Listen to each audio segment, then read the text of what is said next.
Саламатсыздар ма әріптестер? Біз алдыңғы сабақтарда қорды енгіздік, одан кейін қордың тізімдемесін енгіздік, енді тізімдеменің ішіне сақтау бірліктерін енгізуді қарастырамыз. Ол үшін бірінші қорлар дегенге кіреміз, қорымызды таңдаймыз, одан кейін сақтау бірлігін енгізетін тізімдемемізді таңдаймыз.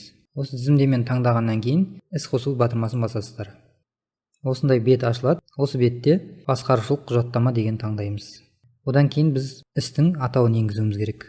Бізде бірінші іс негізгі қызмет бойынша бұйрықтар. Атауын жазып алдық. Одан кейін қолжетімділік деңгейі тек мемлекеттік архивтер деген таңдадық. Одан кейін реттік номері өзі автоматты түрде қойылып тұрады. Бірінші іс тіркейін деп жатқандықтан тізімдемеге 1 деп өзі автомат қойылып тұр.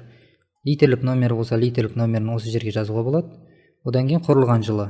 Біз 2012-2018 жылдар аралығындағы тізімдемеге сақтау бірлігін енгізейін деп жатқандықтан осы жылдардағы сақтау бірлігін ғана енгізе аламыз бұл тізімдемеге.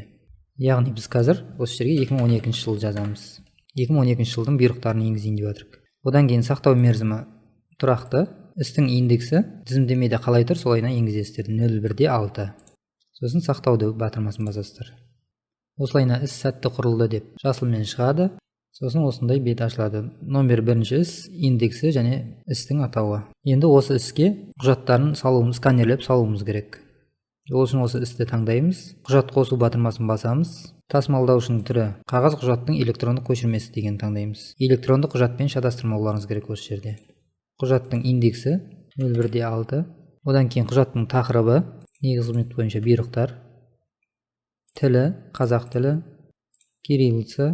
Сосын түпнұсқалығы. Түпнұсқа көшірмелер саны 1 данадан, қолжетімділік деңгейі тек мемлекеттік архивтер. Салайын деп жатқан ісіміздің парақ саны 34. Соны жазамыз осы жерге. Және текстовый деген жерге де 34 деп жаза салу керек. Енді құжаттың ең бірінші датасын жазамыз. Ол бізде 29-12-2012 жыл. Енді парақтарын жүктеуге келетін болсақ, екі нұсқа бар. Бірінші файлдары жүктеу деп, осы жерден локальды қойма деп, окей басып, осылайынан PDF деген файлдарды ашуға болады. Мен құжаттың күнін енгізгеннен кейін файлдарды осы жерден жүктемей сақтап аламын. Сақтауды басқаннан кейін сіздер кім жүктеп жатыр файлдарды, сол кісінің электрондық қолтаңбасымен қол қоюларыңыз керек. Сіздің компьютеріңіз деген таңдайсыздар, өздеріңіздің ECHLарыңызды таңдайсыздар және парольдеріңізді жазасыздар. Одан кейін осы 3 нүктеге басамын, құжаттағы файлдарды қарау дегенге басамын. Және файлды жүктеу дегенге басамын осылай ашылғаннан кейін. Сосын барып локалды қойма деген таңдаймын, окей басамын. Одан кейін мен мысал ретінде бір 10 беттей жүктеп көрсетейін.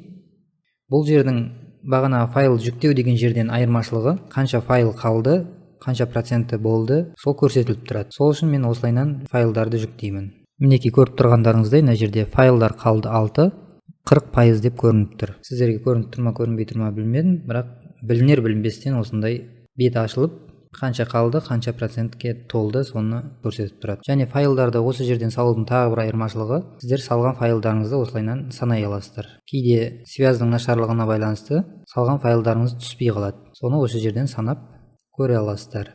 Осымен тізімдемеге сақтау бірліктерін және құжат салу аяқталды.